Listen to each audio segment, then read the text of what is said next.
Hi and welcome to another gaming video, and today's video is a bit of a quick video and just to a bit of an update really. So I bought this DSi LL a few weeks ago. Absolutely gorgeous. It's in super pristine condition except the lid. Now the lid had some very serious chunks taken out of it. I mean, you can still see them a little bit.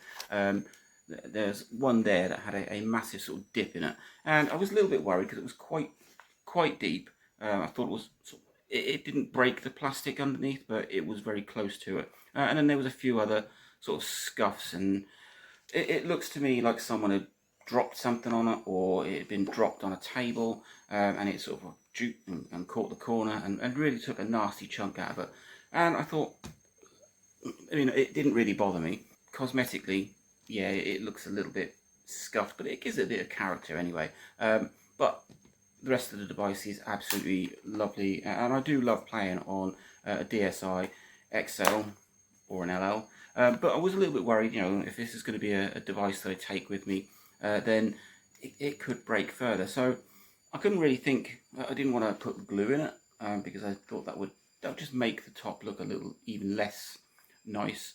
And then my wife suggested that she put some sort of UV resin in it. We've got some clear UV resin, and I have to say that that's her department. I've never used resin, but she did. And it didn't take very long, sort of like 10-15 minutes. Just filled in the cracks with liquid UV resin and then set the UV light to cure it. And it cured it within about 5 to 10 minutes. The bigger one that had a big chunk taken out of it, it did take sort of 2 or 3 attempts because you have to do resin in sort of layers. If it's too thick, then it just won't cure underneath and it will bubble. But it's done a fantastic job. I didn't expect it to fully sort of take away and make it invisible. But my thought behind it was that if there's sort of little cracks and chips and a little, well, quite a big chip there, that the resin would sit in it and just stop it from some cracking even further.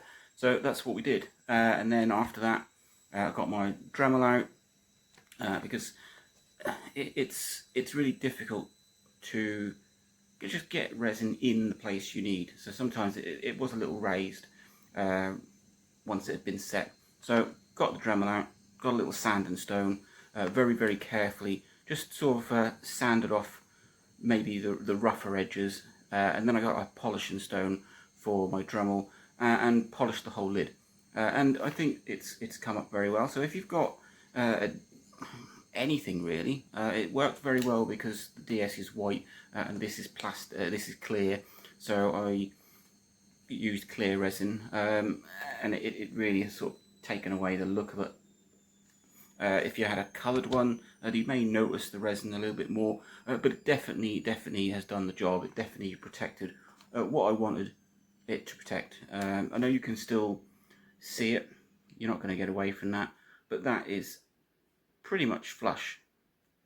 I mean, I could spend a little bit more time just sanding it, but it's absolutely fantastic. So if you've got anything really, I mean, please use resin safely, and if you haven't used it, either find someone that knows all about it or thoroughly read up on it, because it is a dangerous product. But it's great for fixing things, cracks, splits, holes. It is liquid, so make sure that whatever you're trying to fill, it's not going to go through. I was a little worried that maybe the resin, because that one was quite deep, that it would go through to the screen and cause some artifacts on the screen, but it hasn't.